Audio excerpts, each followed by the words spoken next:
This is Rebar, the venue where Nirvana's release party for Nevermind was held. The most notable thing about this release party is the fact that Nirvana was actually kicked out of the party. Yes, Nirvana was kicked out of their own release party. DGC arranged the release party, and interestingly, the guest list for the party included various people from Nirvana's previous label Sub Pop. As a matter of fact, Sub Pop's co-founder Bruce Pavitt was actually a DJ for the release party. One of the heads of Nirvana's old label was DJing at the release party organized by Nirvana's new label. Kinda cool. There were lots of industry people at the event, but that's not what Nirvana was told the event was going to be like. According to Michael Azerrad, the band was told it would be a low-key affair and that they could invite friends. They arrived to find the walls of the club plastered with Nirvana posters. They had to schmooze with all kinds of dull music biz types and endure hearing their album played twice in a row. The party took place on Friday the 13th of September 1991, 11 days before Nevermind was released on September 24th. Steve Wells, one of the owners of Rebar, recalls that the event went smoothly for about 2 hours, but soon after things began to fall apart.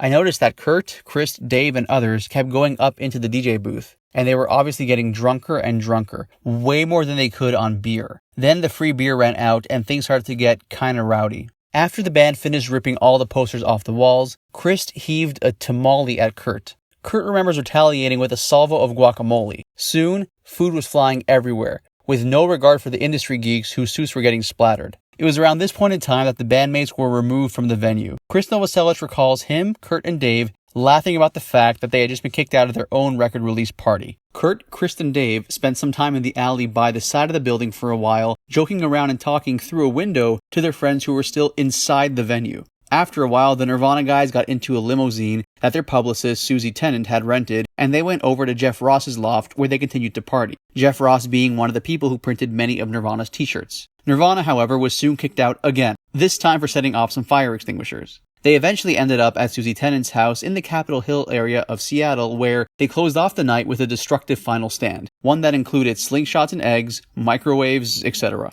A few days later, on September 16th, Nirvana played a show in Seattle, kicking off one of the North American legs of their Nevermind tour. Interestingly, Nirvana's Nevermind tour actually started on August 15th in Los Angeles, followed by 10 shows in Europe from August 20th to September 1st, meaning that Nirvana's Nevermind release party at Rebar happened a month after the Nevermind tour had already started. Nirvana's Nevermind tour would go on from August 15th, 91 to February 22nd, 92. In total, the band played in 15 different countries and had a total of 103 shows. It was a very successful tour, and Nevermind itself is one of the most iconic albums of the 90s, making the fact that Nirvana was kicked out of their own release party for Nevermind even more noteworthy.